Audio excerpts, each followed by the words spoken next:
In today's video, I wanted to talk about a quick win when it comes to poor energy and concentration, and that is your hydration status. So stay with me to find out more.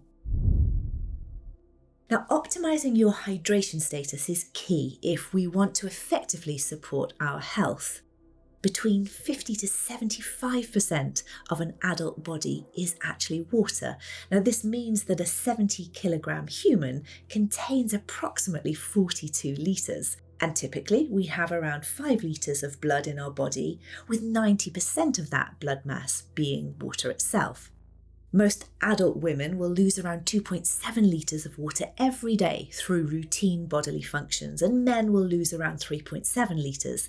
Therefore, your hydration status and blood volume are inextricably linked, and this alone should emphasise the importance of hydrating effectively on a daily basis.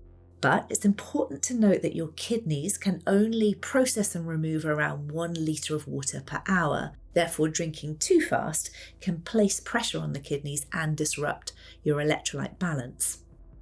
We can then factor in other considerations like sweating, hot weather, exercise, vomiting and diarrhea, pregnancy and breastfeeding, and electrolyte imbalance, which all impact on our fluid loss and hydration needs. So, how are dehydration and poor concentration linked? Now, the human brain is made up of 75 to 85% water, indicating how important water is for brain function. In fact, dehydration can lead to poor concentration and brain fog itself. More than this, though, your hydration status can impact on mood balance, memory, and attention, and this impact starts to manifest at just 2% fluid loss. The water content of the brain also protects the brain from injury like a shock absorber, so a hydrated brain is a protected brain. So how does your hydration status impact on your energy then? Well, firstly, it's important to remember that one of the key functions of fluid in the human body is to carry nutrients and oxygen to the cells. This nutrient delivery is key to making energy, amongst other vital processes.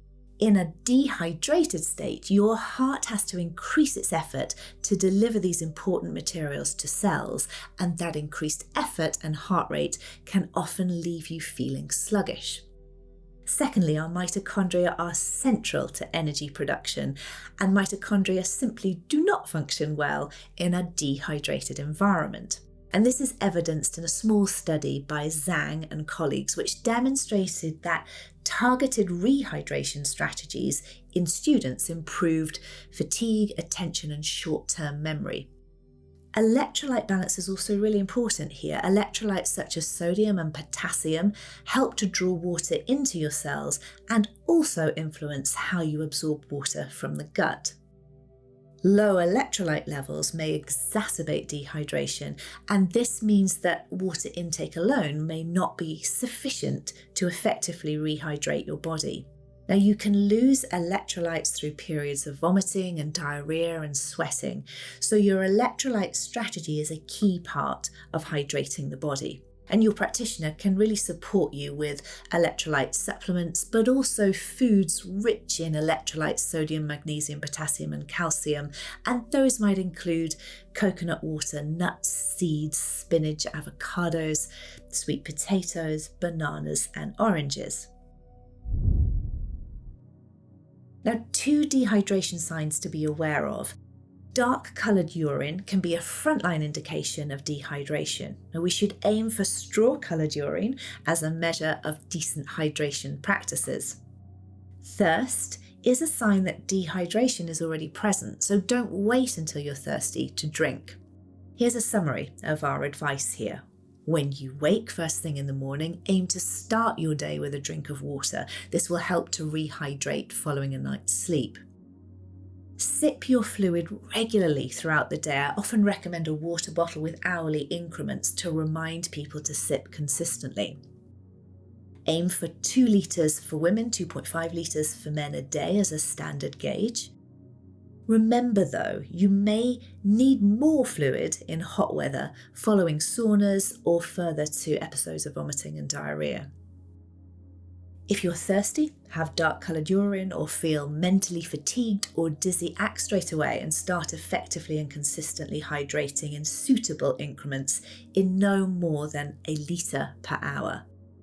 And think beyond water. Soups, broths, fruits, vegetables all contain water. Watermelon, for example, is over 90% water. And other foods that have high water content include cucumbers, oranges, celery, strawberries, and tomatoes. Electrolyte balance can be key, so ask your nutrition practitioner how best to support yourself here. If you'd like more support from our nutrition team around this, do contact us for a free discovery call.